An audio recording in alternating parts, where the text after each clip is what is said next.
Herkese merhaba arkadaşlar. Hepiniz hoş geldiniz. Umarım hepiniz iyisinizdir. Umarım keyifler yerindedir. Bu dersimizde Color Sampler Tool aracını inceleyeceğiz. Bir önceki dersimizde hatırlarsınız ki Eyedropper Tool yani damlalık aracını incelemiştik. Damlalık aracı renkleri fotoğrafımızda anında kullanmamızı olanak sağlıyordu. Color Sampler Tool ise bize 10 adet rengin RGB yani Red, Green ve Blue kodlarını veren araçtır. Damlalık aracımızın içerisinde bulunuyor. Mouse'umuzun sağ tuşuna bir defa tıkladığımızda ikinci araç olan Color Sampler Tool'a tıkladığımızda bu şöyle çalışıyor. Beğendiğimiz renklerin üzerine bir defa tıklama yaparak o renklerin RGB oranlarını bulabiliyoruz. Örneğin kırmızının şu tonunu sevdik diyelim. Tıkladık. Gördüğünüz gibi info penceresi açıldı ve tıklama yaptığımız yerde bir simge ortaya çıktı. Simgenin alt tarafında 1 yazıyor. Info penceresinde bakacak olursak şu alt tarafta 1 yazan kısımda RGB yani Red, Green ve Blue kodları var. Red 152'ymiş, Green 22'ymiş, Blue 8'miş. Şu rengin kodları bunlarmış. Örneğin maviye tıkladığımızda bu sefer simgenin alt tarafına 2 geldi.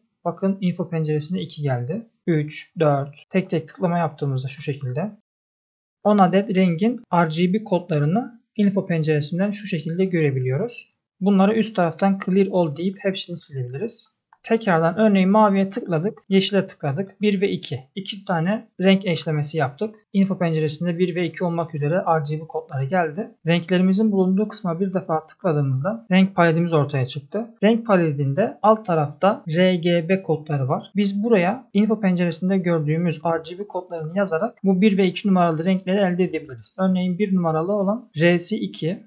Bakın R olan kısmı 2 yaptık. G'si 9.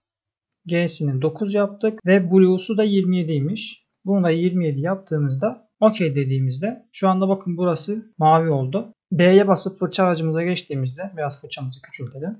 Şu şekilde boyama yapabiliriz. Ya da bunu farklı bir sayfada hemen yeni bir sayfa açalım.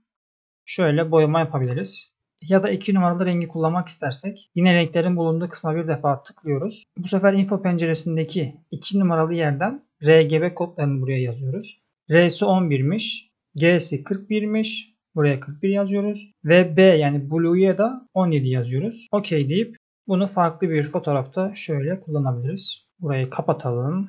Color Sampler Tool aracı bu kadar arkadaşlar. Bir sonraki dersimizde görüşmek üzere. Kendinize çok iyi bakın.